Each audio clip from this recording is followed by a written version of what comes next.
So just to outline today's activities, we are going to have a short lecture at the beginning to review some concepts about kinematics and compliant mechanisms design. And then we'll have an exploratory lab session where you probably have a few 3D printed parts on your desk right now. So it's basically two rigid stages, and we're going to place flexures in between them just to see like how different configurations of flexural rods will give you different degrees of freedoms on the output stage. And then we're gonna have another even shorter lab session, lecture about designing assistive devices and some application context that might be of interest to inclusive design. And then finally, we'll have the rest of the time to, it's a group project, but we're going to find a application context for wearable devices, specifically compliant wearable devices. And then we're going to summarize the context and the design. All right, so just a short lecture about designing compliant mechanisms. And as a review from last week, so recall that there are two types of motions in 3D space. There's rotation and translation, and they can happen along any of the XYZ axis. So in total, an object in 3D space can have up to 6 degrees of freedom at a time. And these motions can be described by a minimal amount of information. So for translation or sliding, you're just moving along one vector without changing the orientation of your object. So this can be represented by just a arrow or a vector. But if you're talking about rotation, two things matter now. First is the direction of the rotation axis. For example, whether something is rotating along the x-axis, y-axis, or z-axis, and also where the point of where the rotation axis is. And to represent where the rotation axis is, you will need a point on the rotation axis to basically represent that. But don't worry too much about that for now. And to describe what kinematics is and it is not, so kinematic is how things can move, and it is not describing how much something can move. So this is a different concept. So kinematics describes, so for example, this object can move in this direction, but it doesn't tell me like how much further it can move in that direction. And how much it can move is called kinetics, and it's actually a much more complex thing to solve for. So we're not gonna do that in this class. And when we talk about kinematics, especially when designing compliant mechanisms, we're only concerned about the geometry, not the material properties. And as a matter of fact, the material property plays minimal role in deciding the kinematics of your compliant mechanism device. So when designing a compliant mechanism device, you only have to worry about the layout of your flexural rods, how they're oriented, and where are their positions, and things like that. And kinematics is related to how you apply the forces, but again, not about the magnitude of the forces. So using kinematics, you can figure out like, if I push it in this way, how would it deform? But it wouldn't be able to tell you like, if I push it by this much force, how much it would deform. That would be a different topic. Just some quick concepts. And we're in this class, we're mostly exploring compliant mechanisms design using the freedom and constraint topology method. But don't let these terms intimidate you. Don't worry about them. And just know that in a compliant mechanism, there are two building blocks. So one of them is the rigid stages. And there are actually two rigid stages in this image, as you can see. And the bottom one is actually fixed. So basically, when you're analyzing the kinematics of a device, you will always fix something in your system and use that as a reference to figure out how the other parts in the system will be able to move. So in this case, we're fixing the bottom stage, and it's the fixed end, and it's the basis of analysis. So you're computing all motions with respect to this fixed component here. And then you have another rigid stage on top of it, that is the free stage, and that is where we're actually describing the kinematics for. So when we say, for example, a compliant mechanism can move or shift in one direction, we're talking about the free end right here. And then, as I mentioned, compliant mechanisms kinematics are mostly determined by the flexural rod layouts. So they are pivotal part of compliant mechanism design. And in addition to rods, there are also a couple different types of flexural elements.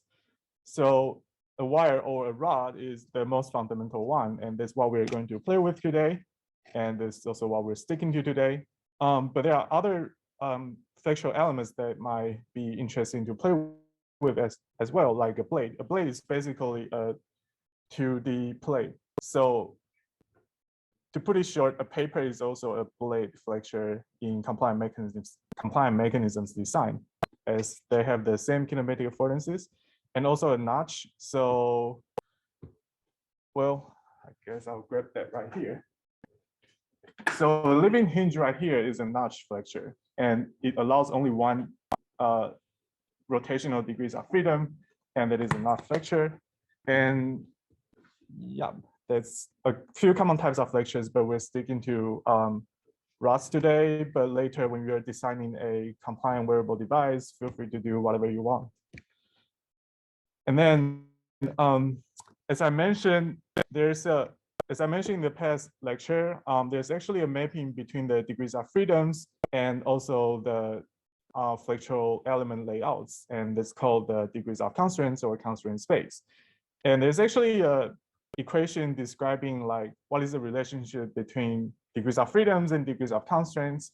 And to put it short, degrees of constraint plus degrees of freedoms equals to 6.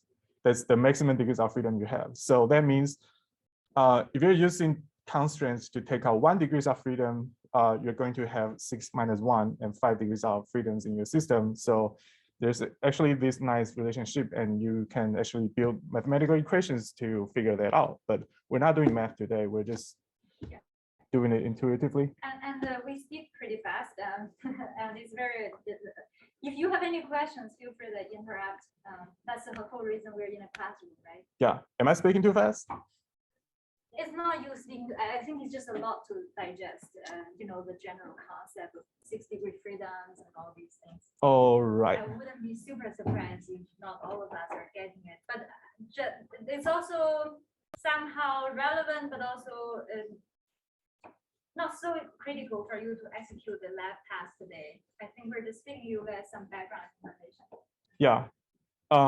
But you're actually going to experience that today in the lecture, because as you put in more flexural rods in between these 2 stages, you'll find that your device is becoming less and less mobile. So there's something you get to experience today. And also, when figuring out the degrees of freedom and constraints, it is important to make sure that they're not redundant, or to put in another word, is it possible to design the compliant mechanisms with redundant flexures that may, for example, give you additional stiffness for, I don't know, for example, if you're designing a wearable device, you might actually want to provide some rigid support to the user. Like, I don't know, if you're designing an arm cast, you can actually add in additional redundant constraints flexures to achieve that. And just to illustrate what redundant constraints means.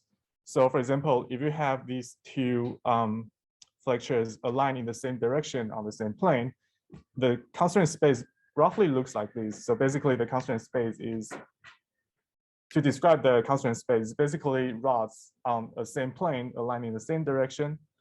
But they're actually equivalent to, you know, having 3 rods, because they can be described using the same description. So they're actually identical to each other. Actually, they are the same, but you have this one additional rod at the center, and that rod will be redundant. So that's just something to know. And yeah, just to show a couple of freedom and constraint spaces drawings, I think we actually have a copy of that in the worksheet, so feel free to take a look. But just to quickly walk through them, they are describing how, for example, what are the allowed rotation axes on your system, or what is the flexural rod layout. So if you have a single line, if you draw a single line, that will be describing that rotation can happen only along this line. And because it's the same line, so that means there's only one rotation axis in that direction and exactly aligned with this line right here. But if it has something different like this, it's basically telling you that, for example, if you're describing the rotational freedom, then it will be saying, so this compliant mechanism can rotate about any axis that passes through this center point and lies on the plane of this circle. So on and so forth. I don't think I will describe all of them, but feel free to take a read of these descriptions on your worksheet. Yeah, question. Are these important? So In a way, are they critical for us to execute the lab task today for the box? So it will be. So in the first part of the lab, we're going to play with the compliant mechanism device and try to use these annotations to basically describe what are the freedoms for the configurations. So we're gonna draw on top of it, but don't worry about it. I'm going to have a short demo after this lecture, so Okay. we'll see that later. And so on and so forth. There are a couple more, but I'll just skip them for now because it's on your worksheet. And talking about the FET method, there's actually a library telling you like if you know what degrees of freedom you want, how could you find the corresponding constraint layout to achieve the degrees of freedoms you want? And there's actually a library for that. And again, I'm not going to jump into the details, but feel free to check out the paper when you're working on the second part of the lab session today. But anyway, just to give a few examples that might be relevant to wearable device design. So in this case, we're trying to design a joint that allows for any rotation passing through the same point with any possible direction. So this might correspond to, for example, your shoulder joint, because our shoulder joint can actually rotate in 3 directions, right? Like, so we're rotating about a vertical axis and rotating about axis in this direction and also in this direction. So it actually can rotate in all 3 possible XYZ directions, but they're all passing through the same point right here. So maybe we're designing for a joint like that. And from the effect library, if you know what degrees of freedoms you want, in this case, we just describe the freedom of the shoulder joint, then we can, from the library, find the corresponding constraint space. In this case, it's actually showing us that in order to achieve these degrees of freedoms you wanted, you can design a compliant mechanism that has all flexures passing through a common point in any direction in 3D. So that means if I'm going to design a compliant mechanism linking from here to here, I will have to design the flexures, more or less aligned in whatever direction, but they have to pass through the rotation center. So there's a effect method, and taking these instructions, you can actually model the flexure center lines and then procedurally model them into a printable or fabricable device.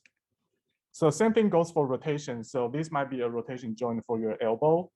And in this case, it's just one rotational axis. And the description here is saying that any flexure rods that lie on any of these planes passing through the common line intersection at the center is an allowed placement. So we just need to do that. And here are just a few examples of, so this is your constraint space, and you actually get to interpret the constraint space and model it into different layouts. So all of these 3 designs here are achieving the same thing, but as you can see, they actually have different flexural element layouts that gives you more or less the same degrees of freedom. So that is the power of the FEC method, where if you know what degrees of freedom you want, it will actually suggest you how to place the flexures, and you get to take that suggestion to design your device in whatever ways and taking account into whatever, for example, you might not want your flexures to hit your body or things like that. So can I that's pause nice. you for a sec? So just make sure, guys, you are getting this. Again, our goal is to design something we can rotate, we can twist, right? That is what this red arrow is showing. And then through the library Humphrey is suggesting you guys to refer to, they tell you in order to get this, you need to lay down your elements, blade elements in this case, right? Yeah. Yeah, you need to lay down basically rectangle sheets in any of these directions. What is this showing is based on the earlier references. It's saying you can do any flat panels as long as it pass through the center black line. So then what is showing is different kinds of design. Just with me. So if we look at the first one, C, D, E is what we're looking at. We're trying to lay down this guy and this guy. These are the two panels. And they are laid down in a way they follow the blue space. So one rests on one plane, the other rests on the other plane, they all passing through the center, right? Is that true? Yeah, that's true. And then you get this thing, it still looks very, discrete, but you can eventually mechanically connect them together. So this final structure you get, if you try to bend it, suddenly you can get this level rotation. So it's basically an idea, it's a reference, it's a library you can refer to and eventually get a structure, a mechanical structure that has your desired rotation. However, obviously there's no only one solution, right? If you have this, you could also design a FGH. So the H has the same effect. So the H also allow us to rotate along this red axis. But the way they lay down the panel, they lay down instead of 2, right? They lay down 4. But this 4 panel also follows the blue space. So you suddenly can come up with a different design that has the same rotation degree freedom. So that does mean to achieve the same goal, if all of you guys are working on this assignment, it's possible you come with 30 different designs. Okay, not sure it's helpful, but we'll see. And then just a couple more things, and this is just for your information. It's not going to be part of this lab or activity, whatever. But when talking about compliant mechanisms, in this class, we are just exploring a single joint, meaning flexures connecting between 2 rigid stages. But it is actually possible to design compliant mechanisms with multiple stages. And there are a couple of things you can do when you serialize them. For example, if you put like 2 joints in series, you are going to have the combined degrees of freedoms of the 2 joints right here. And that's similar to our arm, right? Like the freedom of my hand is a combination of my shoulder joint and also my elbow joint. And that is the freedom I have in total. So that is what serializing the joints might give you. And there are even more complex scenarios, but this is not something that we are going to discuss today. And this is not something you can solve like just with your head. You actually have to use math to solve it. So seriously, don't worry about it. And then there are also some other sources of compliant mechanism design inspiration. I've taken a lot of images from this handbook of compliant mechanisms. It's actually got a library of compliant mechanism design examples. So if you run into any trouble or just looking for design inspirations, you can definitely check out the textbook right here.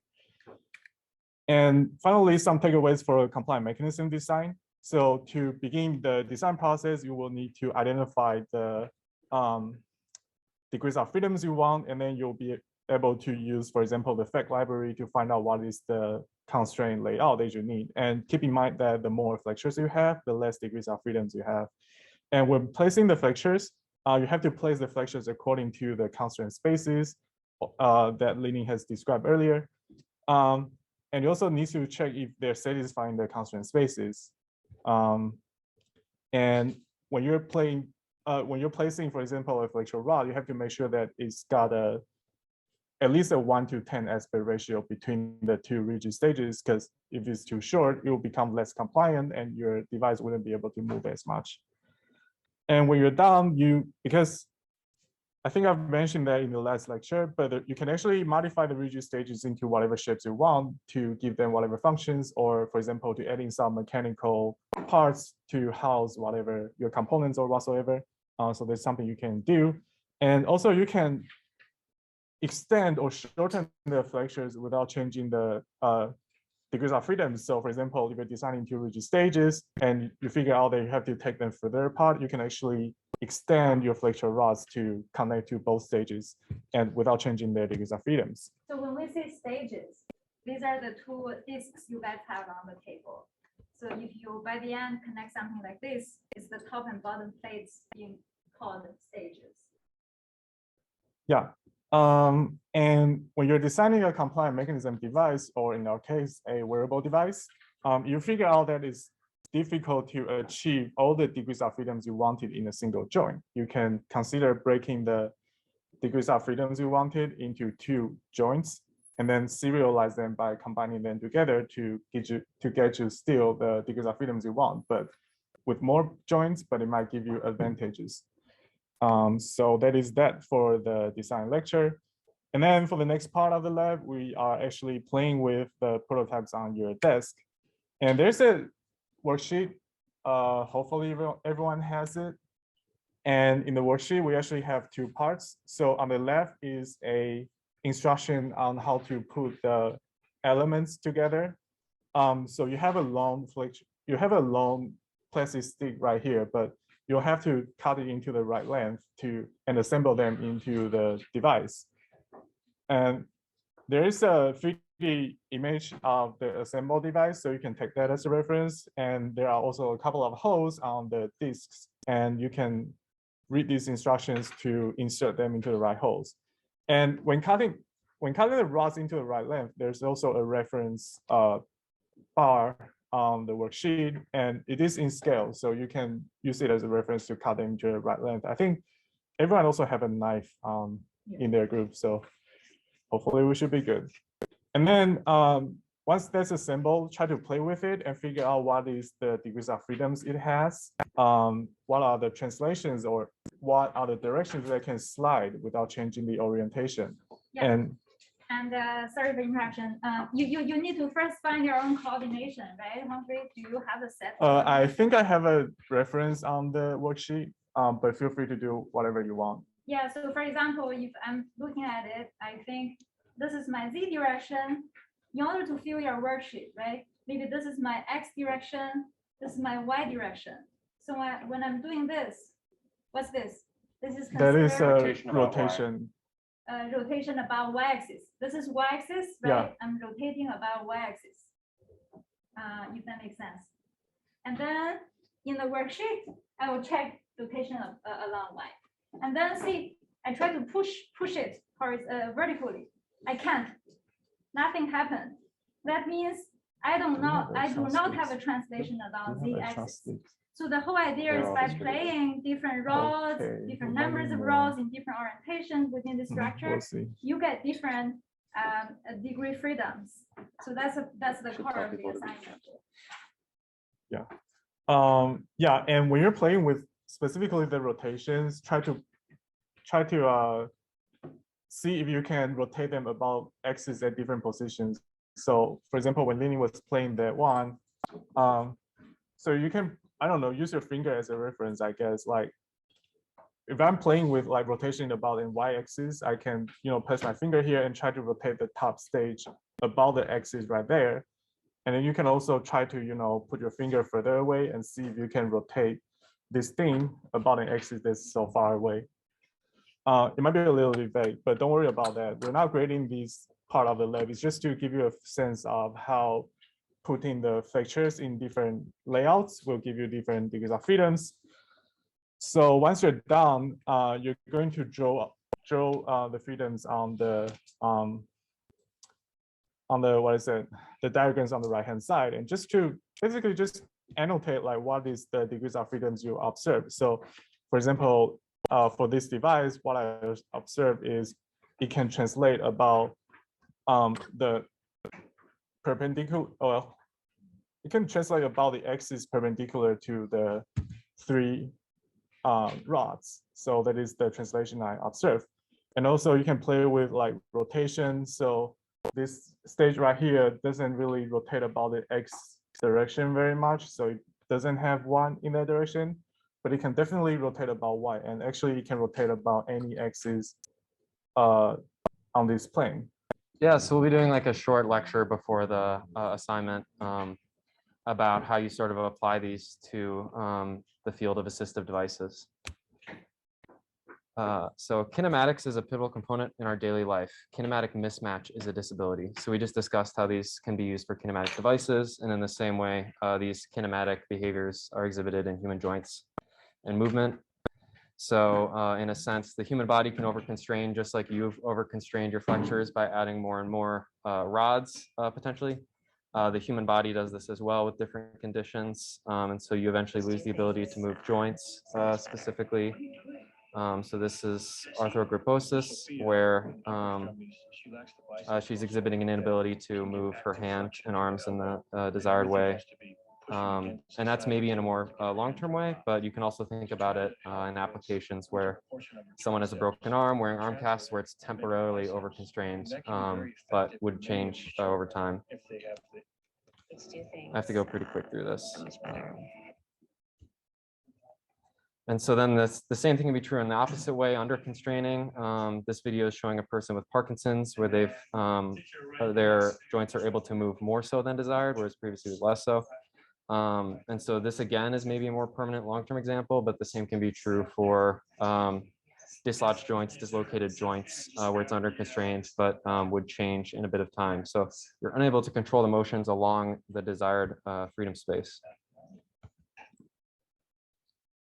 And then additionally, there's a lack of strength. And so this is separate where you may, in a long-term, atrophy muscles and lose the ability to control the motions along the desired way. Atrophy maybe being more permanent, but in a short-term way, Humphrey and I worked a lot with rehabilitation and athletic movement where you may have a short-term change and lack of strength that recovers. So in general, these sort of constraints can be short and long-term. And you can design the devices to sort of accommodate for the length of the impairment and the degree that you're looking for. So then thinking generally, how can these assistive devices change or alter human performance? One way is through communication. This is just an example project, not using compliant mechanisms, but an on-body device that transmits electronic signals in the face associated with speech patterns to understand how someone's communicating. So without physically moving anything, this on-body device is helping them express themselves as well as interact with like digital interfaces.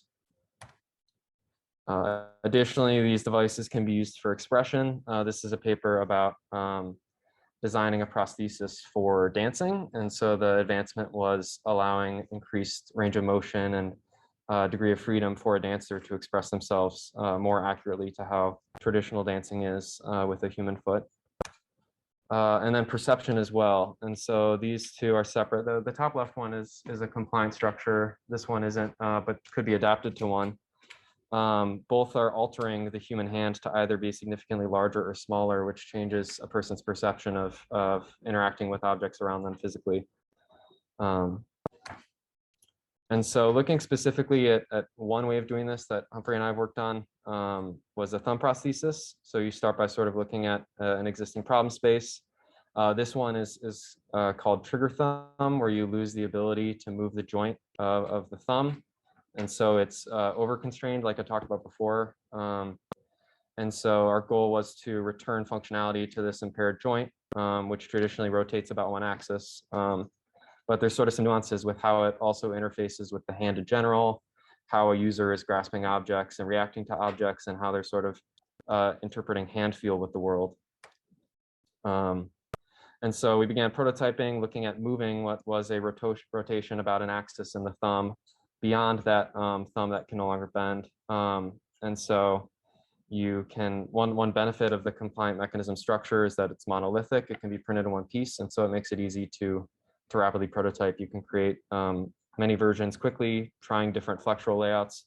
You can see in that middle one, Humphrey talked about it before, but that notch feature, like in this, is used for rotation about that center axis. And then you can also apply actuation methods. So in this one, we just have a motor with a string pulling the end effector or the stage of that thumb. And so then once you maybe defined that design so that it accommodates for the original degree of freedom of the original unimpaired joint, you can think about how you might augment that joint beyond traditional movement. So we looked at, so the red line demonstrates where a thumb would normally bend, the standard degree of freedom. But you may also consider how adding new freedom spaces or motion might augment the use of that device or the human body. So we added a secondary rotation along that yellow axis there which might be the Z in the example of the activity, so that it can, with different actuation, either rotate in a serial way where it's sort of moving, twisting in both ways to grab objects in new ways, which a standard human thumb can't do. And so then you sort of design that, and then you have to react to how that is actually implemented and used on a person. One issue is you're creating these rigid stages that conform to the human body that are actually preventing hand feel of objects in the same way that skin does. And so you can use these monolithic structures and flexures to add compressibility, in this case, like human skin has. So picking up objects, the surface layer on the thumb device, if you see in that right image, that like surface layer, the tip of the thumb, you can see light passing through it. That thinner layer is allowed to compress to respond to objects.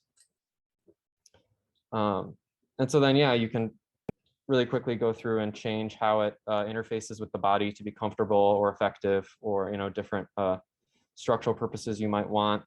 Change the flexures to get different rotation, different movement that you might want, and then also change how it sort of responds to these other parts of the human body as well.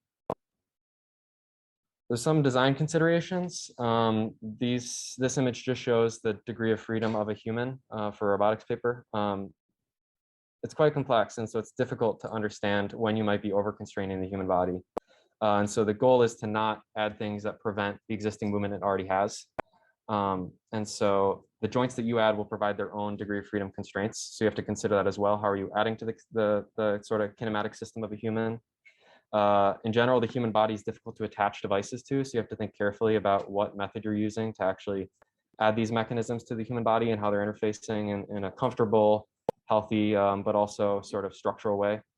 And the addition of them can create unforeseen, like, consequential disability. So for the thumb example, you may have added that joint and ability, but you lose the sort of skin's ability to deform when grabbing objects and stuff like that. And then they can also have lasting effects on perception and body control for positive or for negative. Users will begin to change habit and muscle movement to respond to these devices. So you have to consider that as well. And so in general, to begin, you want to do a good analysis of what problem area you are trying to get into, what part of the body is it, how is it moving, what is your goal to change the movement or alter the freedom of that joint, or alter the user in general. When designing the specific device, you want to design these stages that such that they interface with the body and that they don't interfere, so that you don't, oh, I'm trying to bend my elbow, but it's actually rubbing against my side in an unintended way. So checking for like clearances and interferences with the rest of the motion of the body. And then choosing a joint design, like through that worksheet, that constrains the motion in the desired way. And then after you've maybe completed a design, and as you go to continue iterating on it, validate the fit on the user, again, validate that motion and constraining, like, interferences with the body. And how does it sort of change their experience with the task? Maybe it's the task that you set out to research or accomplish, or maybe other experiences, like in that paper of dancing. How does it change expression for a user or something like that? And if none of those are satisfied, you can consider changing the mechanical joint to sort of satisfy that, how it's attaching to the body, or sort of reconsidering the larger device as a whole. And so for the assignment, I'll ask you to get your computers, or at least one person in your group. There's a link both in the slide deck, but also on the course website that'll take you to a slide deck. We'll have each group work together to consider a problem area that you'd like to explore. And then using the cardstock and tape and X-Acto blades, scissors, sort of begin to prototype how it might attach to the body. And then after that, you'll photograph, once you've considered how it's attaching to the body and what kind of device you'd like to make. You'll take a picture, and then in the slides, sort of, you can use whatever software you want. You could do it in the slides as well, but draw how the device might be. It doesn't have to like be mechanically correct, but what it might look like for a user. And there's some questions in the slides as well that will have you answer. Yeah, so it's on the course website for today's class.